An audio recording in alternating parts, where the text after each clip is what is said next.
know now that these young men can take this message and sweep it on to the coming of the Lord.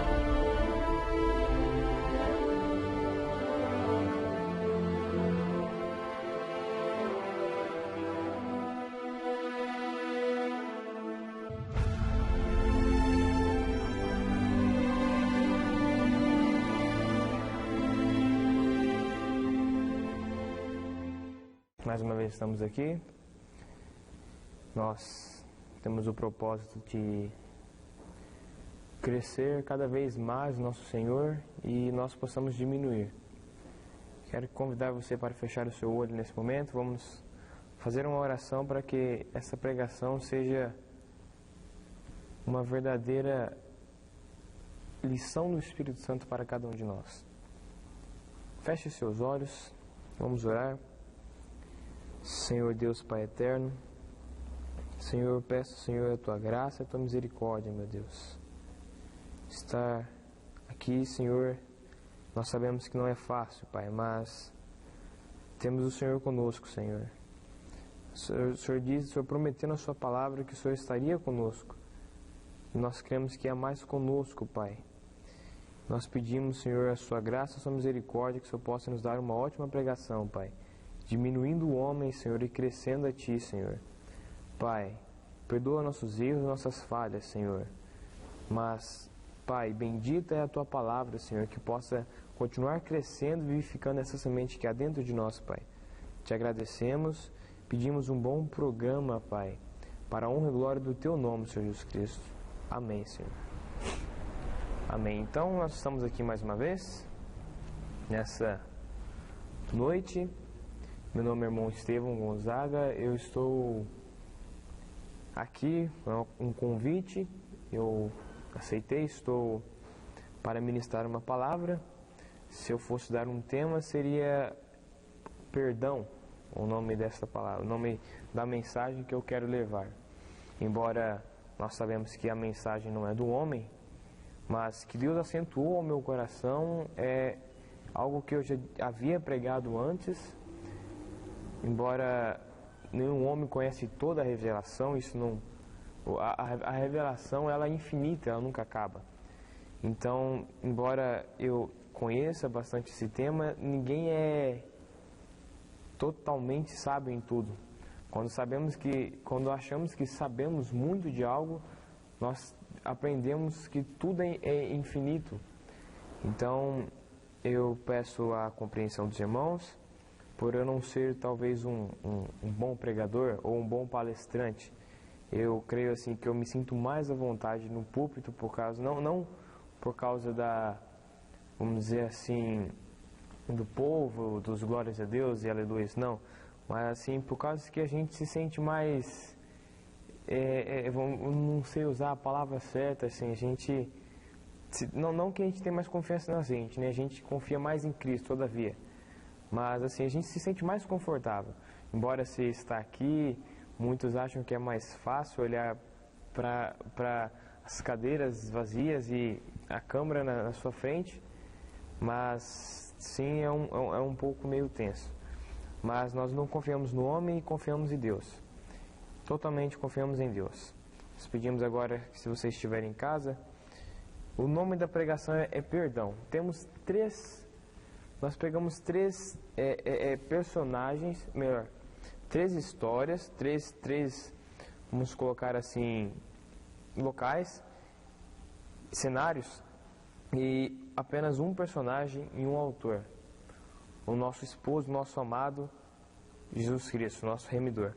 Eu queria pegar agora em Hebreus 9, queria fazer essa leitura. Embora a pregação inteira, seguirei a leitura que está aqui. Pediria a você que estiver em casa, se você quiser acompanhar, Hebreus 9, a partir do versículo 1. Eu vou caminhar pelas Escrituras e que Deus possa abrir a Sua palavra, não para engrandecer o homem, mas para engrandecer a Deus. Eu peço a ajuda dos irmãos, que vocês possam estar conosco cada vez mais ao nosso lado. Então, Hebreus 9. Ora, também a primeira tinha ordenanças de culto divino e um santuário terrestre. Porque um tabernáculo estava preparado, o primeiro, em que havia o candelabro e a mesa, e os pães da preposição, ao que se chamava o santuário. Então ele estava colocando aqui, ele citou as coisas que havia no santuário. Agora ele vai um pouco mais adentro, no segundo véu. Mas depois do segundo véu estava o tabernáculo que se chama os Santos dos Santos.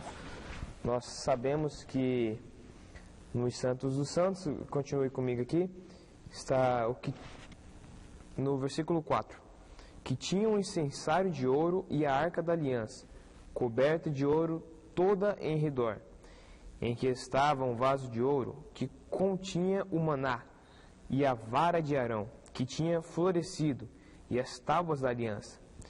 E a arca da aliança, os querubins da glória. E sobre a arca da aliança, os querubins da glória. Agora, eu queria chamar a sua atenção aqui para esse versículo 5, para que você veja algo aqui que, como o nosso profeta sempre ensina, está além, está nas entrelinhas da palavra. Versículo 5. E sobre a arca, os querubins da glória, que faziam sombra no propiciatório. Agora, das quais coisas não falaremos agora particularmente. Paulo, ele parou aqui essa linha que ele estava usando. Olha o contraverso, ele diz: das quais coisas nós não falaremos agora particularmente. Ele parou ali, ele escondeu algo. Embora as pessoas vão ler na Bíblia e elas leem a Bíblia como algo comum, nós sabemos que esta Bíblia, esta palavra, ela não é só a letra, porque a letra mata, mas o Espírito vivifica. Então, nós quando lemos isso aqui, nós não podemos olhar só para, como o nosso profeta diz, você não pode pegar apenas um versículo e parar ali. Deus, ele tem um quebra-cabeça e cada versículo é uma peça desse quebra-cabeça. E tudo formado é um plano. Você não pode pegar parte de um plano e seguir com isso. O plano, ele é em totalidade. Então você tem que pegar um versículo e ver com o que ele liga. Ele não é unicamente sozinho.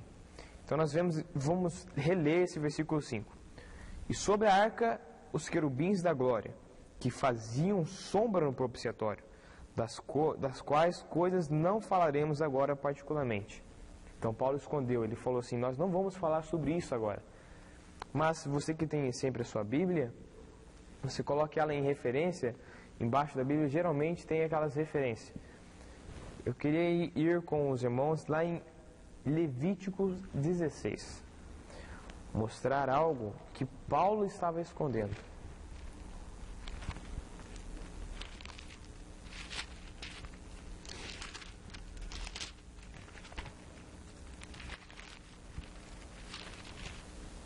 Em Levítico 16, no versículo 1, ele diz assim: E falou o Senhor a Moisés, depois da morte dos 2 filhos de Arão, que morreram quando se chegaram diante do Senhor. Agora, vamos ver o que o Senhor diz para Moisés. Disse, pois, o Senhor a Moisés: Dize a Arão, teu irmão, que não entre no santuário em todo o tempo, para dentro do véu. Então, então o Senhor disse para Moisés, não entre com o seu irmão, deixa que Arão fique ao lado de fora do átrio. Então Moisés deveria entrar sozinho. Logo daqui a pouco eu mostrarei o que Deus estava tentando dizer para os nossos dias. Continuando no versículo 2: Diante do propiciatório que está sobre a arca, para que não morra, porque eu aparecerei na nuvem sobre o propiciatório. Então Deus estava falando, você entra dentro do tabernáculo, porém Arão, ele fica para fora. Deus, ele escolhe um povo. Não é público esse sétimo selo. Sim, irmão, Paulo estava escondendo ali o sétimo selo. Porque se um denominacional ou até mesmo um judeu começasse a ler tal coisa em Hebreus 9, no versículo 5, quando Paulo diz assim, das quais coisas não falaremos agora, certamente eles procurariam. E se Paulo tivesse falado, teria aberto a vinda de Cristo mais do que claramente. Então, nós vemos aqui que Paulo escondeu algo. Ele diz, das quais não falaremos agora. E nós acabamos de ler o que ele tinha escondido, que era o sétimo selo. Deus mandando Moisés entrar dentro do tabernáculo sem Arão, mostrando que seria algo pessoal, mostrando que seria algo íntimo. Então, Deus manda Moisés entrar. Mas esse tabernáculo, nós conhecemos que hoje o tabernáculo, ele é o nosso corpo, é o tabernáculo físico, é o nosso corpo, espiritual, perdão. E nós, não é qualquer um que tem acesso, também tomando o tabernáculo como a palavra, não é qualquer um que pode entrar dentro.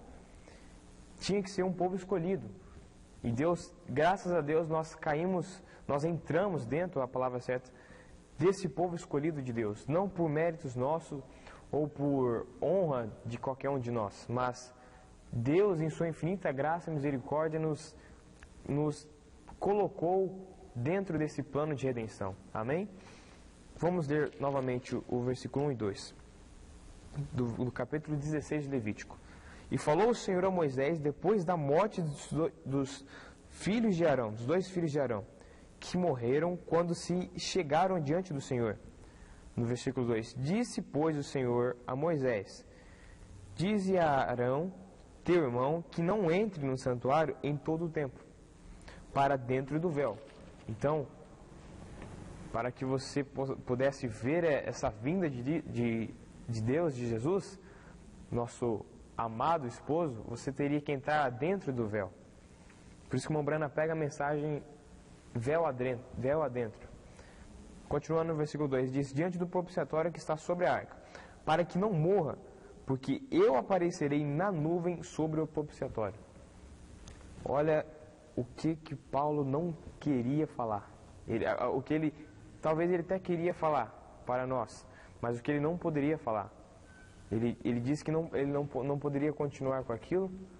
Particularmente, ele não poderia falar porque senão seria um sétimo selo aberto. Mas aquele anjo apareceu para o Mombrana dizendo que o sétimo selo era algo pessoal. Amém? Então nós vemos aqui que Paulo estava escondendo o sétimo selo, a vinda do Senhor nas nuvens. Deus deixou bem claro lá: e eu aparecerei nas nuvens. E ele queria que Moisés entrasse, porém Arão deveria ficar de fora. Nessa parte, tomando Arão como as denominações não poderiam entrar e entender a nuvem, porque Arão podia ver muito bem a nuvem, talvez ele poderia ver, só que ele não ia entender. Só que se ele entrasse dentro do véu, ali Deus estava se desvelando. Então ele teria um entendimento claro. Mas Deus escolheu um povo e pela sua graça nós estamos dentro desse povo. Amém? Agora no versículo 6. Ora, estando essas coisas assim preparadas a todo o tempo, entravam os sacerdotes no primeiro tabernáculo cumprindo o serviço. Os sacerdotes estavam cada vez mais, eles estavam cumprindo o que era para ser cumprido. Para os sacerdotes naquela época, naquele tempo. Versículo 7. Mas, no segundo, só o sumo sacerdote, apenas o sumo sacerdote, uma vez no ano, eles tinham esse ritual, vamos usar essa palavra ritual, de o sacerdote entrar uma vez no ano para oferecer o sacrifício. Uma vez no ano, não sem sangue. Olha o que ele diz, não sem sangue, que oferecia por si mesmo e pelas culpas do povo. O sacerdote deveria entrar no santuário, oferecer o sacrifício por ele mesmo e pelas culpas do povo. Nós sabemos quem é o nosso sumo sacerdote de nossa confissão. Aquele que entrou Mas nós veremos aqui que ele não precisou entrar todo ano. Ele entrando uma vez nos deu remissão eterna. Mas continuemos. Versículo 8. Dando nisso a entender o Espírito Santo que ainda o caminho do santuário não estava descoberto, enquanto se conversava em pé o primeiro tabernáculo. 9. Que é uma alegoria para o tempo presente, em que se oferecem dons e sacrifícios que, quanto à consciência, não podem aperfeiçoar aquele que faz o serviço, constituindo somente em comidas e bebidas e várias abluções e justificações da carne, impostas até ao tempo da correção. Agora, eu queria chamar a sua atenção para uma parte mais aprofunda da palavra. O meu tema, se Deus me permitindo assim dizer, é perdão. Porque um perdão, ele só é válido quando ele é aceito. Se Deus te perdoou e você não aceita esse perdão, esse perdão não é válido para Deus. É como se não existisse. Então, para que esse perdão seja válido, você tem que aceitar o perdão. Agora eu vou te mostrar quando Deus te perdoou. Quando Deus jogou no mar do esquecimento as suas falhas, os seus erros, quando Deus jogou fora os seus pecados, a palavra correta é os seus pecados, quando Ele jogou no mar do esquecimento os seus pecados, que outrora éramos pecadores. O irmão Branham fala que pecado é incredulidade, éramos incrédulos, não que fumar, beber são pecados, isso são atributos do pecado, mas pecado é incredulidade na palavra de Deus, e nós éramos, quando éramos de um sistema, nós éramos pecadores. Mas graças a Deus a palavra de Deus abriu para nós, amém? Versículo 11. Agora eu queria chamar a sua atenção. Mas vindo Cristo, o sumo sacerdote dos bens futuros, por um maior e mais perfeito tabernáculo. Está falando de um perfeito tabernáculo mais perfeito do que os sacerdotes que entravam antes. Aqueles sacerdotes tinham que ser justificados, santificados, mas agora Cristo veio num tabernáculo muito mais perfeito. Continuando, maior e mais perfeito tabernáculo, não feito por mãos, isto é, não desta criação. Ou seja, ele não era dessa criação. Quando ele veio oferecer o sacrifício, ele não era dessa criação. No versículo 12, nem por sangue de bodes e bezerros, porque lá no Antigo Testamento, o que eles faziam? Eles pegavam um bode, um bezerro e ofereciam o sangue daquele animal. Eles teriam que degolar a cabeça. Agora vamos continuar no versículo 12. Nem por sangue de bodes e bezerros, mas pelo seu próprio sangue. Lembra o sangue de Cristo na cruz? A Bíblia fala, mas pelo seu próprio sangue. Entrou uma vez no santuário, por motivo que todos os anos um sacerdote teria que entrar e oferecer a si o sacrifício, oferecer um cordeiro, um bode, ou até mesmo eles creem que é touros, e sim que oferecer o sangue daquilo, para que o pecado deles e na verdade, o pecado do povo teriam que ser redimido por aquilo. Mas Cristo não precisou entrar todo ano entrando. Ele entrou uma vez e por remissão eterna Ele nos deu, pela sua graça. Agora, no versículo 12 novamente, nem por sangue de bodes e bezerros, mas pelo seu próprio sangue entrou uma vez no santuário, havendo efetuado uma eterna redenção. Uma redenção eterna. Eterna, nós sabemos que é para tudo sempre. Não há mais alguém para ir todo ano oferecer um sacrifício pelos seus erros, pelas suas falhas, pelos seus pecados. Não. Agora Deus, Cristo, Deus em carne, em seu Filho, entrou no santuário uma vez e limpou, jogou fora todos os seus erros, suas falhas e seus pecados. Sim, irmão, então quer dizer, irmão Estevam, que eu sou perfeito diante de Deus? Sim, Deus te vê perfeitamente. Amém? Agora, eu queria colocar aqui que eles teriam que fazer assim. Tinha certamente uma sala à parte, e esse sacerdote teria que entrar lá dentro. E o povo que tinha pecado, eles estavam ao lado de fora do tabernáculo. E o sacerdote entrava sozinho, ele e o sacrifício. E ele entrava dentro do tabernáculo para oferecer o sacrifício pela culpa, pelos pecados do povo. Então, se ele fosse aceito, se o sacrifício fosse aceito, ele voltaria e em uma pequena janela que tinha apenas para mostrar o rosto, ele teria que vir. Se o sacrifício fosse aceito, ele teria que ir, oferecer o sacrifício e voltar e mostrar o rosto. E então a Bíblia narra que toda Israel, ao ver que o sacrifício teria sido aceito, que eles eram perfeitos, isso uma vez ao ano.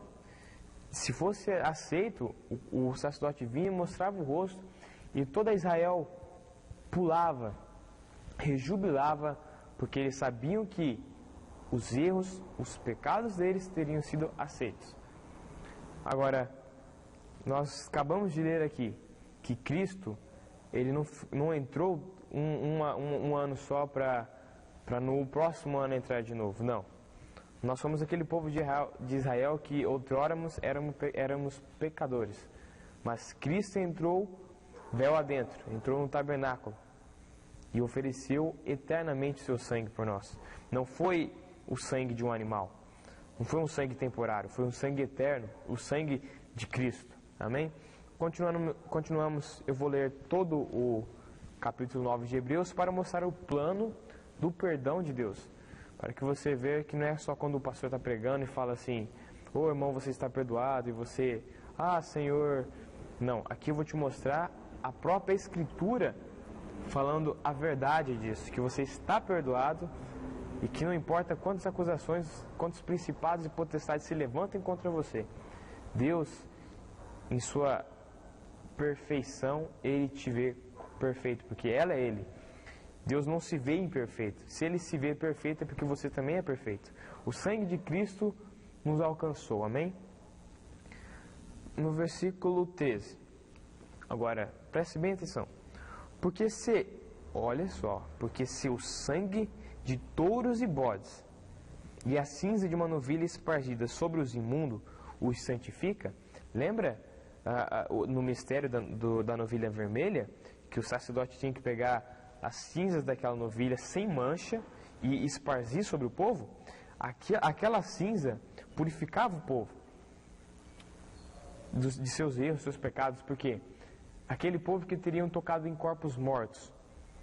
Nós sabemos que hoje, traduzido para isso, no Antigo Testamento, só para que você não fique sem entender, o sacerdote teria que pegar eu vou só resumir, uma novilha sem mancha, imaculada, sem nenhum defeito.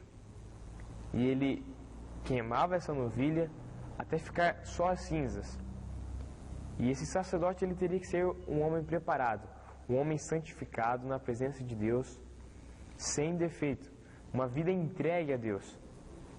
Então ele pegava essa cinza e esparzia sobre o povo que teriam tocado num corpo morto, porque era uma lei não poder tocar em corpos mortos, senão o povo te considerava como imundo.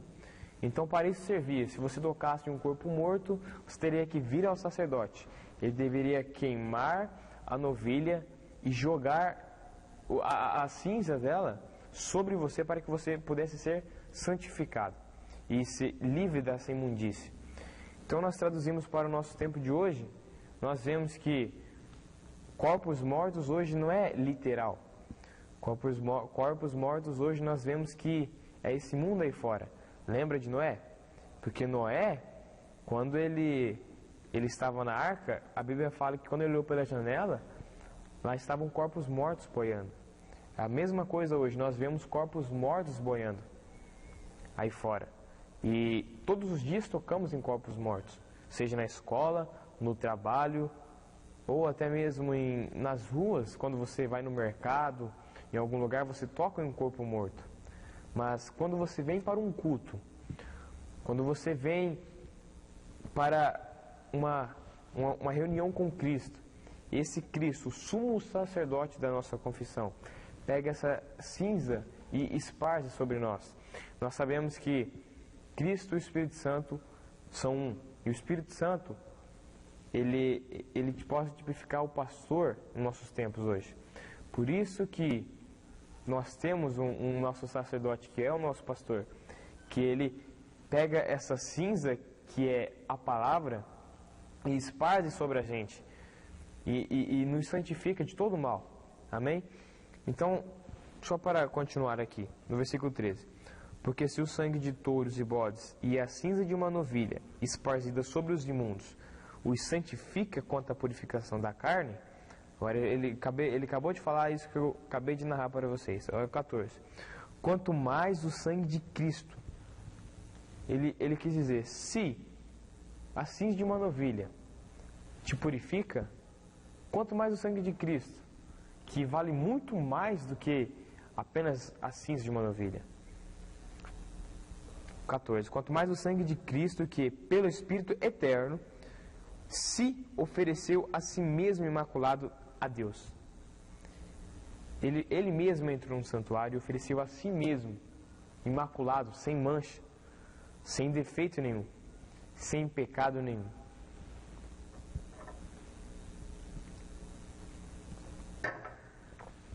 Sem pecado nenhum, porque nosso amado, ele não tem pecado.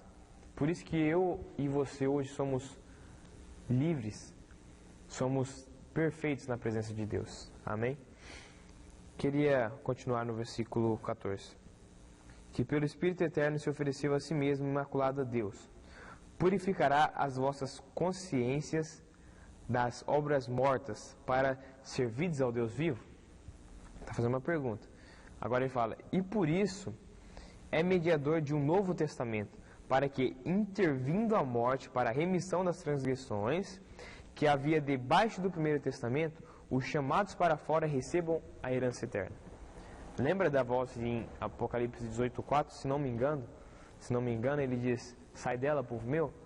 Agora aqui ele diz, os chamados para fora recebam a herança eterna. Se você ouviu essa voz, saiu de Laodiceia, ele está falando para você, receba essa herança eterna. Versículo 16. Porque onde há testamento, é necessário que intervenha a morte do testador. Sim, quando o testador ele morre, então fica aquele testamento de uma herança. Por isso que Cristo teve que morrer na cruz, o nosso testador, para que a herança dele, o primeiro grão, ele foi o grão que nasceu, teve que morrer para que pudesse nascer outros grãos. 17. Porque um testamento tem força onde houve morte. O testamento só é válido quando o testador morre. Ou terá ele algum valor enquanto o testador vive? Está perguntando, será que vai ter algum valor enquanto o testador vive? Porque se o testador estiver vivo, ele pode pegar a qualquer hora esse testamento e invalidar ele. Agora, no 18. Por isso também o primeiro não foi consagrado sem sangue.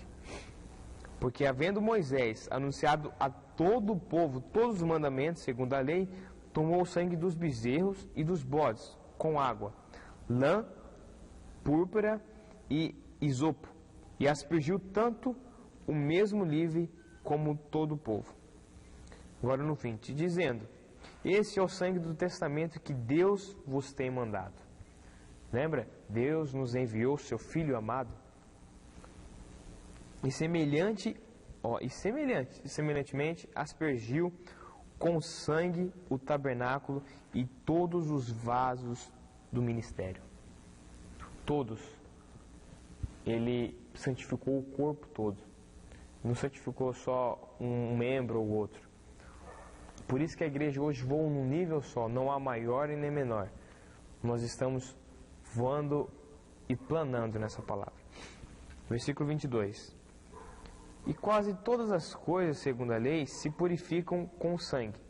E sem derramamento de sangue não há remissão. Então, olha o que nós acabamos de achar aqui.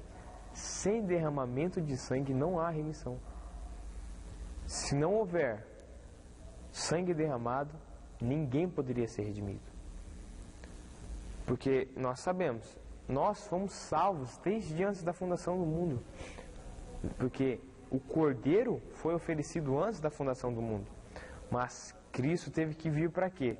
Irmão Estevão, se ele já tinha sido oferecido antes da fundação do mundo, por que ele teria que vir para a terra e passar por tudo isso? Porque precisava de um sangue para ser derramado, para que nós pudéssemos ser redimidos. Por isso que eu e você somos redimidos, porque o sangue de Cristo nos alcançou. Amém? Aquele sangue, quando lhe espetaram na sua barriga, aquele sangue que saiu, era o Espírito, era a palavra sobre nós, era a graça de Deus estendendo sobre nós. No versículo agora 23. De sorte que era bem necessário que as figuras das coisas que estão no céu assim se purificassem, mas as próprias coisas celestiais com sacrifícios melhores do que estes. Agora, ele vai enfatizar aqui, porque Cristo não entrou no santuário feito por mãos. Veja, figura do verdadeiro, porém no mesmo céu, para agora compadecer por nós perante a face de Deus. Nem também para si mesmo se oferecer muitas vezes. Ele não precisou se oferecer todo ano, como eu acabei de dizer. Não é todo ano que ele teria que ficar entrando no santuário e fazendo aquela rotina. O sangue de Cristo, ele é eterno. E também para si mesmo se oferecer muitas vezes, como o sumo sacerdote cada ano entra no santuário com sangue alheio. Não o sangue de um bode, o sangue de um bezerro. Cada ano entrando no santuário com sangue alheio. Mas graças a Deus, nós no tempo que vivemos não precisamos de um sangue alheio. O sangue que nos remiu, que foi aceito, foi aquele no Calvário por nosso Senhor Jesus. 26. De outra maneira, necessário lhe fora padecer muitas vezes, desde a fundação do mundo. Então veja que nós somos redimidos há muito tempo. Mas agora, na consumação dos séculos, uma vez, Deus, manifestado em carne, se manifestou para aniquilar o pecado pelo sacrifício de si mesmo. Porque ela é Ele. Pelo sacrifício, ele se sacrificou para aniquilar nossos pecados. 27. E como aos homens está ordenado, morreram uma vez, vindo depois disto o juízo. Assim também Cristo, oferecendo-se uma vez para tirar os pecados de muitos, aparecerá a segunda vez sem pecado aos que esperam para a salvação. Agora, o tema que eu usei, que eu coloquei, que eu intitulei foi perdão.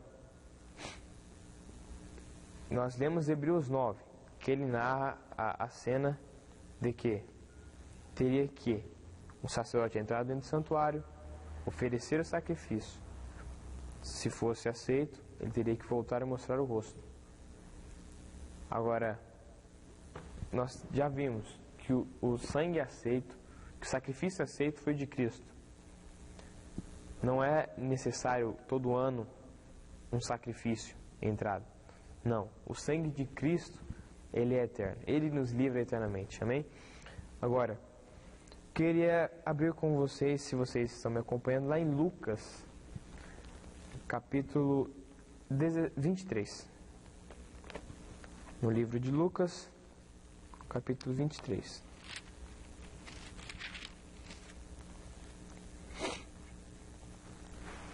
Aqui.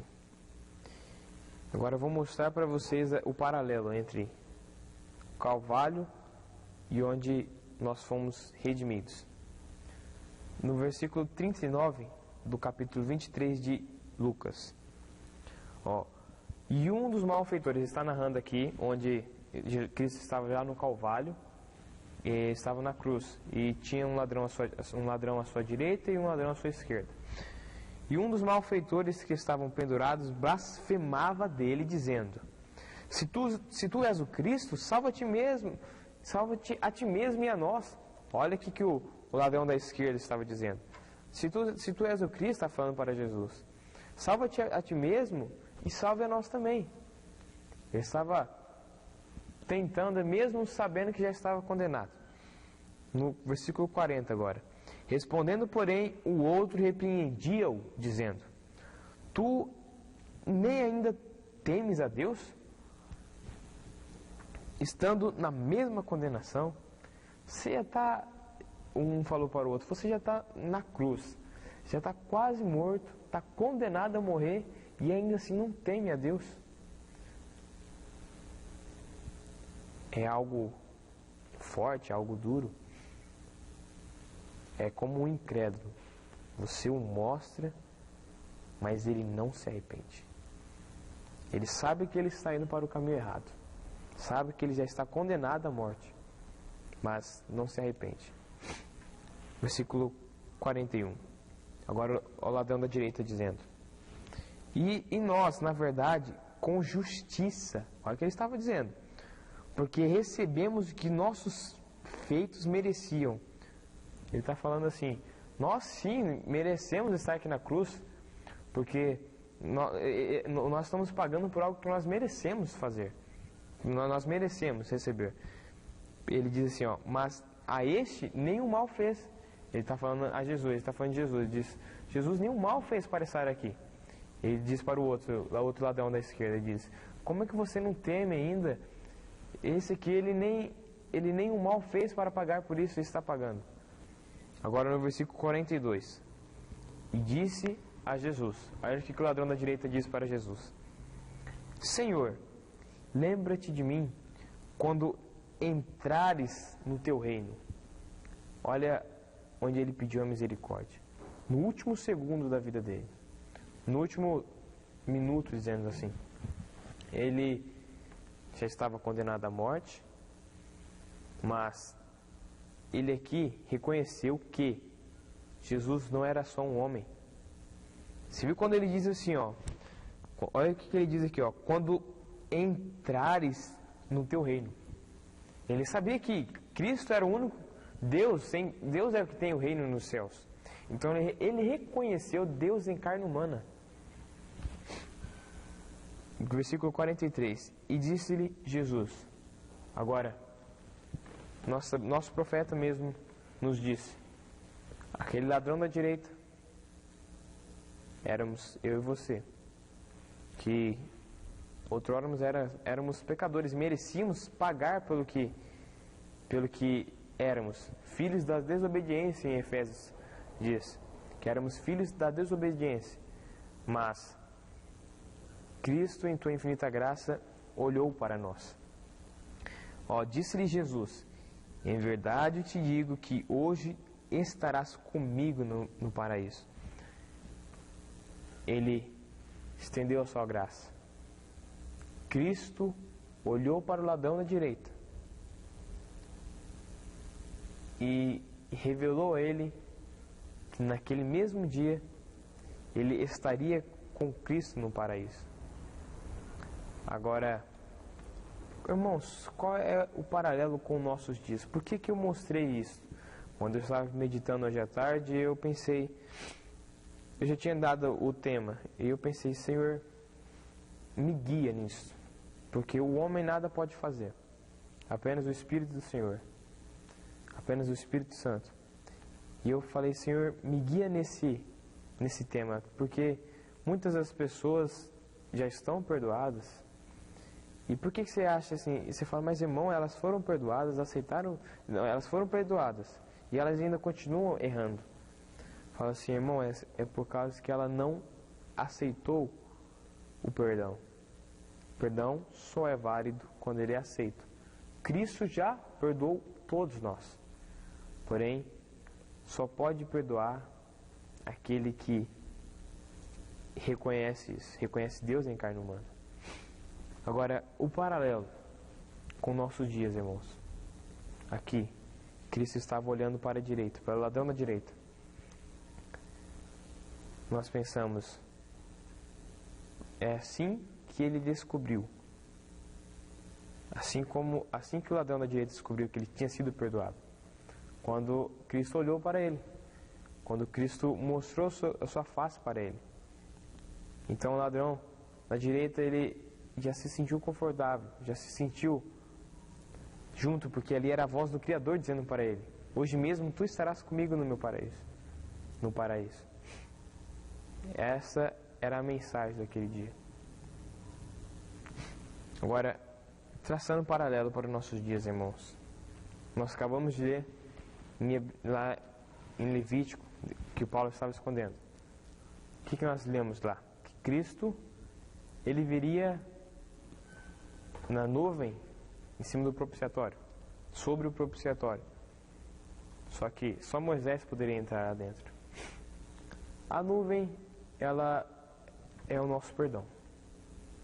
É a voz de Deus dizendo que estaremos com Ele no paraíso. A nuvem é o nosso perdão. Agora, eu queria voltar com vocês em Hebreus 28, em Hebreus 9. Irmãos, a nuvem veio, nosso Cristo, nosso esposo, veio não num dia comum, num dia qualquer. Tudo na Bíblia, irmão, você fala assim, irmão Estevão, você é fanático. Não. O meu profeta diz, e eu creio no meu profeta, eu creio assim que você também crê, que cada versículo da Bíblia, cada capítulo tem um significado, tem um objetivo. Por isso que um denominacional, quando ele abre a Bíblia, ele não entende, porque ele não consegue ver as entrelinhas da Bíblia. Agora, nós estamos falando sobre perdão, certo? Falamos sobre Jesus no Calvário perdoando aquele ladrão da direita. Falamos sobre Moisés entrando dentro do santuário. Agora vamos ligar isso. Nosso esposo veio no dia 28 de fevereiro. Nós estamos lendo aqui Hebreus. E eu até esses dias, até se não me engano, quinta ou sexta passada, eu sempre lia Hebreus 9, só que eu nunca tinha olhado quantos versículos Hebreus 9 tinha. Sempre vi aqui o sacerdote entrando no santuário, oferecendo um cordeiro, mas eu nunca tinha observado quantos versículos tinha Hebreus 9. Irmãos, Hebreus 9 tem 28 versículos. Agora, vamos ler o versículo 28? Assim também Cristo, quem desceu nas nuvens foi Cristo. Assim também Cristo, oferecendo-se uma vez para tirar o pecado de muitos, aparecerá a segunda vez. Ele está falando da segunda aparição de Jesus Cristo aqui. Irmãos, não é uma coincidência. Não existe coincidência para um cristão. Oferecendo-se uma vez para tirar os pecados de muitos, aparecerá a segunda vez sem pecados aos que esperam para a salvação. Ele já apareceu. Agora, qual que era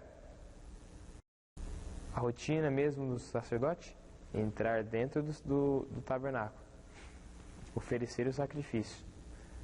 Se fosse aceito o povo de Israel que estava fora do tabernáculo, eles... Agora, irmãos, eu quero que vocês entrem comigo aqui em algo... Entrem comigo aqui agora em algo grandioso. A Bíblia narra que eles ficavam do lado de fora. O sacerdote entrava dentro do tabernáculo. Se fosse aceito o sacrifício, ele teria que vir e mostrar o rosto. Só que se não fosse aceito, ele teria que ser morto na hora. Bom, nosso Cristo morreu na cruz. Mas, irmãos, ele não permaneceu morto. Ele ressuscitou. E quando ele ressuscitou, ele foi para o Pai. Mas também ele voltou e ele mostrou que nós somos perdoados. Como? Ele mostrou o seu rosto. Lembra? Nós somos o ladrão da direita, certo? Se você concorda comigo, nós somos ladrão da direita. Como que aquele ladrão descobriu que ele estava sendo perdoado? Além de ouvir a voz de Cristo, Cristo olhou para ele. O nosso amado também nos perdoou. E como nós sabemos disso? Ele olhou para nós, ali em 1963. Ali nós somos perdoados. Agora, vou mostrar algo maior do que isso. Não maior do que o perdão, mas você vai descobrir algo. Você, mesmo aqueles que já nasceram antes de 1963, tantos que já nasceram depois, aqueles que não nasceram antes já foram perdoados. Agora, você que nasceu depois, você já é perdoado. Você nasceu perdoado. Então, desde quando você era pequenininho, o diabo não pode te acusar de pecado. O diabo não pode te acusar em nada. Amém? Essa é a minha mensagem, irmãos. Eu quero só mais terminar algo aqui. Vamos abrir em Apocalipse 5, só para encerrar. Queria mostrar aqui algo que, quando eu estava pregando essa mensagem, Deus me deu por sua graça. Deus nos deu por sua graça. No versículo 1 de Apocalipse 5, nós já falamos, fomos perdoados desde quando nascemos. Agora, nosso Cristo, nosso esposo, ele teria que ser sem mancha. Vamos ver no versículo 1 de Apocalipse 5. E vi na destra do que estava assentado sobre o trono um livro escrito por dentro e por fora, selado com 7 selos. E vi um anjo forte bradando com grande voz: quem é digno de abrir o livro e de desatar os seus selos? Olha o que ele diz aqui, ó. Desatar os seus selos, ele fez uma pergunta: quem que é digno de abrir e desatar os seus selos? Agora, e ninguém no céu, nem na terra, nem debaixo da terra podia abrir o livro, nem de olhar para ele. Por quê? Ninguém era digno. Ninguém tinha tal santidade que poderia morrer e perdoar e carregar o pecado do mundo inteiro. Nem mesmo por si próprio. Se você fosse pagar pelos seus próprios pecados, você já estava condenado. Mas, agora o versículo 4. E eu chorava muito, porque ninguém fora achado digno de abrir o livro. Eu, João, nós sabemos que João tipifica a noiva. E eu chorava muito, porque ninguém fora achado digno de abrir o livro, nem de o ler, nem de olhar para ele. Agora, quando você vê a nuvem, quando você reconhece que você foi perdoado, você estava chorando: oh meu Deus, eu sou um pecador. Mas quando você reconhece que você foi perdoado, olhamos para o versículo 5 de Apocalipse 5. E disse-me um dos anciões: não chores. Amém? Eis aqui o leão da tribo de Judá, a raiz de Davi, que venceu para abrir o livro e de desatar os seus 7 selos. Oh, irmão, 7 selos é a vida de Cristo. 7 selos é a nossa vida. Houve um cordeiro digno. Amém? Agora, eu agradeço a oportunidade de falar a totalidade da noiva de Cristo. Eu creio que aqueles que assistirem, que eu possa ter sido uma grande ajuda, e que eu não sou um bom pregador, não sou um pregador muito tempo. Eu comecei, pela graça de Deus, a ministrar há pouco tempo, e esse foi o que Deus colocou em meu coração. Esta foi a palavra que Deus me deu, a palavra que me ajudou, e eu espero que ajude a muitos. Porque quando o cordeiro foi achado digno e aceito, ele saiu com o livro aberto e começou a chamar os nomes que estavam no livro. Foi quando ele me chamou e te chamou, mostrando que você estava perdoado, e mostrando que o teu nome está escrito no livro da vida do Cordeiro, qual nada pode apagar. Amém, irmãos? Só para fechar na mensagem parado na brecha, no parágrafo 82. Só para nós, para que vocês tenham uma referência.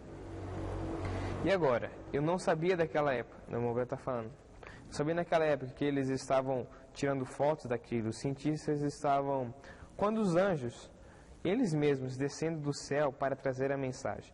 E vocês recordam, eu disse, um do lado direito da constelação tinha, como que asas no tórax, suas asas. Vocês recordam quando eu disse isto? Todos vocês? A congregação diz amém. E como eu o observava, e ele era muito diferente dos outros, e eu não sabia que eles estavam tirando fotos daquilo, pois imediatamente eu me apressei para ir para o leste. Mas voltando para Tucson, lá estava aquilo através de todos os jornais que havia sido visto por todos os estados até o México, e em todos os estados do oeste. E eu penso que Courier aqui, jornal, estavam no Associated Press. E quando viram uma misteriosa nuvem no céu, e como uma misteriosa nuvem no céu, vejamos as suas mãos. E agora, a revista Life apanhou isso. E eu tenho um artigo aqui, nessa manhã, na revista Life, para mostrar. Agora, aqui está ela, na mesma hora em que eu estava lá. Vem a pirâmide na nuvem? Eu estava de pé debaixo disso. E ali veio um anjo legítimo ao lado direito. Vem as asas pontudas dele, exatamente como foi dito. E aqui está numa vista do México e dos diferentes lugares onde eles tiraram a foto. Agora, este cientista aqui está tentando conseguir todas as informações a respeito da foto que ele puder sobre as pessoas que possuem a foto. Ele está estudando isso. Nós não somos teólogos, não precisamos de teologia. Reconhecemos nosso amado na cruz. Irmãos, meu nome é Estevão Gonzaga dos Santos, eu tenho 16 anos. Esse foi até onde eu posso ir. Eu creio que, de alguma forma, para alguém, mesmo que você já tenha ouvido isso, mas que eu creio que para alguém pode ter sido uma grande ajuda, como foi para mim. E eu, ao ler isso, me impactei muito, chorei muito, porque eu entendi que eu não tinha mais pecado, que Cristo já tinha me perdoado desde antes da fundação do mundo, que quando aquela nuvem veio, Ele só provou que eu já estava perdoado. Assim você também, irmão. As aflições do justo são muitas, mas Deus o livra de todas elas, amém? Esse é o programa Super Raça, eu creio, Jovens Destemidos, eu acho que é esse o nome. Creio ser esse. Irmãos, continuem, se nós ainda tivermos tempo nessa terra, continuem assistindo, porque nós estamos tentando, não por méritos nossos, mas pela graça de Deus, levar essa mensagem. O que nós temos, nós compartilhamos. O pouco que eu tenho, eu compartilho com vocês. E que assim a noiva inteira, que essa palavra possa chegar até o último eleito, pois breve sabemos que sairemos daqui. Que Deus continue nos abençoando. Vou fazer uma oração para terminarmos. E que até uma próxima oportunidade, se for a vontade de Deus. E que todos vocês orem por mim, que eu oro por cada um de vocês. Que Deus continue nos abençoando. Fechemos nossos olhos. Senhor Deus, obrigado por Tua palavra, Senhor. Pai, até aqui, Senhor, podemos dizer Ebenezer, Pai. O Senhor tem nos ajudado, Senhor. Obrigado, Senhor. Nossos corações se alegram em ver a Sua palavra, Senhor. O Teu Espírito Santo, Senhor, que diz todas as horas, Pai. A nossa teofonia que está jubilante com isso, Pai.